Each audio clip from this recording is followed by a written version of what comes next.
Hi everyone, we're Alex and Mehmet from Turk Sweet and Dandy. We're back in Rome today to show you the best street foods in Rome.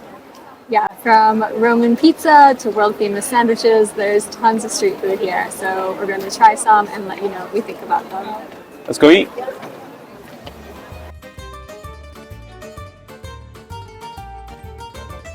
Sandwiches are, of course, a classic on-the-go food, but here in Rome, you're not going to get just any sandwich. Here, you want to head to All'Antico Vinaio for sandwiches that are literally world famous. This sandwich shop originally started in Florence and became one of the most sought-after places to eat there.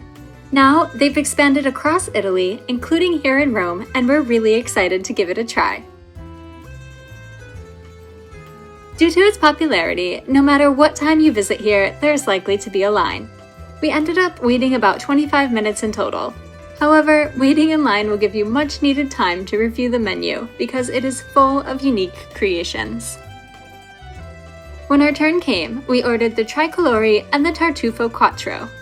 Mehmet's tricolore was stuffed with thinly sliced beef carpaccio, pistachio cream, gooey stracciatella cheese, and chopped hazelnuts. The pistachio cream and hazelnuts gave it a really interesting nutty flavor, and the creamy cheese contrasted with the slightly salty meat, making it probably the most unique sandwich we've ever tried. All of these delicious ingredients were stuffed into fresh and perfectly cooked focaccia, which has a slight crunch that pairs perfectly with the pillowy softness inside. My tartufo sandwich was filled with truffled ham, fior di latte mozzarella, artichoke cream, and fragrant fresh basil. I love artichokes, so I was super intrigued by this artichoke cream. And the truffle flavor was there, but not overly strong, making everything really nice and balanced. And we couldn't resist Bindi's sweet little face while she watched us devour these, so we gave her a little bite, and she loved it too. When places are as popular as All'Antico Vinaio and require waiting in long lines, we're always a bit skeptical about how good they're actually going to be. Our verdict on this one is that it is a very good sandwich with fresh and interesting ingredients, but we probably wouldn't wait 25 minutes in line for it again. Our next Roman street food was much faster. We headed to Filettaro a Santa Barbara. This place is an institution in Rome. It's been around since 1890 and their specialty is excellent fried cod. You can either sit and eat it there or get it wrapped up to go. And this large and perfectly fried piece of cod only costs €7. It's fried to golden perfection on the outside and soft and flaky on the inside, a truly great snack. The service here was quick and friendly, and this felt like a truly authentic Roman experience. While Filettaro has been around for over 100 years, our next spot is pretty new on the Roman street food scene. Wait until you see the new twist on pizza that's becoming popular here. We are headed to Trapizzino, which is something new that we've never had before, so we're excited to try this. Yeah, I can't wait. Let's go eat. Italy isn't typically known for new things, but Trapizzino is bringing a new twist to a classic Italian pizza. It is essentially a new form of pizza that was invented in 2005 and has now become popular in Italy and even abroad. We've heard this referred to as folded pizza or a pizza pocket, but we don't think either of those descriptions really does justice to just how ingenious this creation actually is.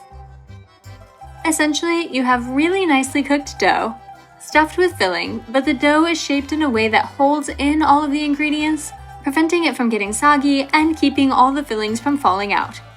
We found this surprisingly impressive.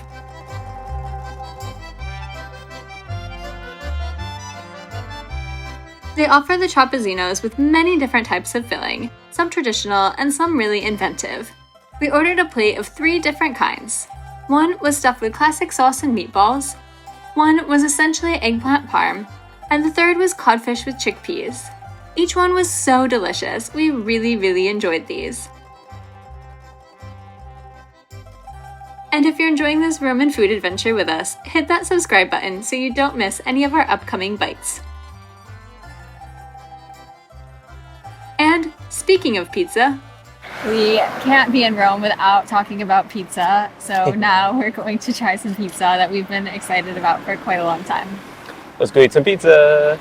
For our Roman pizza, we headed to Bonci, a place that you might recognize if you're a fan of Netflix's Chef's Table.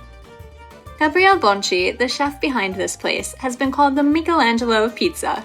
And while that might sound like quite the accolade, these pizzas are definitely the work of an artisan.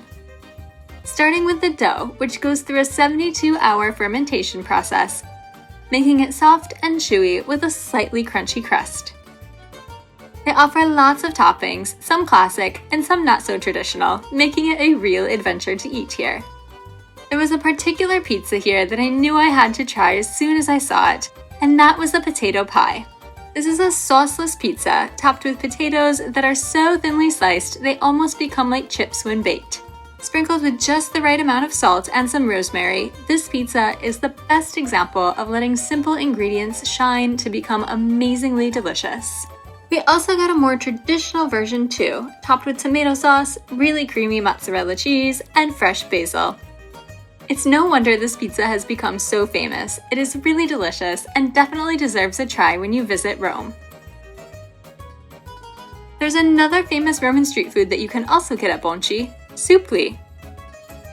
Suppli are deep-fried rice balls. Today, we got the variety filled with mozzarella, and just look at that cheese pull.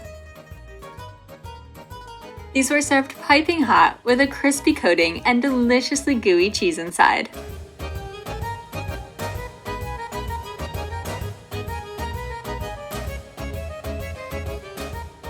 By this point, we've been in Rome way too long without having any gelato. So next up on our street food tour, we're heading to Frigadarium.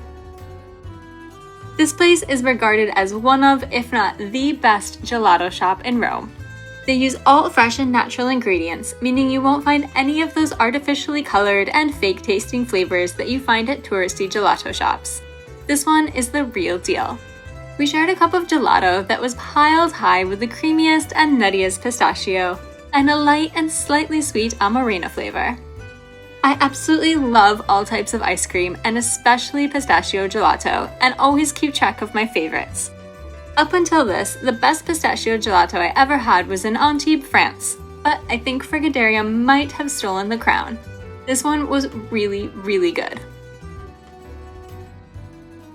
And while this might sound a bit weird, the final Roman street food we want to share with you is breakfast. Breakfast in Italy is very much an on-the-go meal, where you quickly grab a coffee and a sweet treat. A particularly popular breakfast in Rome is Maritozzo, a sweet dough absolutely stuffed full of whipped cream. We actually grabbed one of these while we were at Bonci, and this thing was massive. Put it next to your head. I don't know how someone can actually eat this in the morning and then not just lay down and take a nap. But hey, as they say, when in Rome. Thanks for joining us on this Roman street food adventure. We're not done with Italy just yet. Next week, we're heading to Genoa, and we can't wait to show you some of Genoa's local specialties. Subscribe so you don't miss out, and we'll see you next week with more amazing food and fun.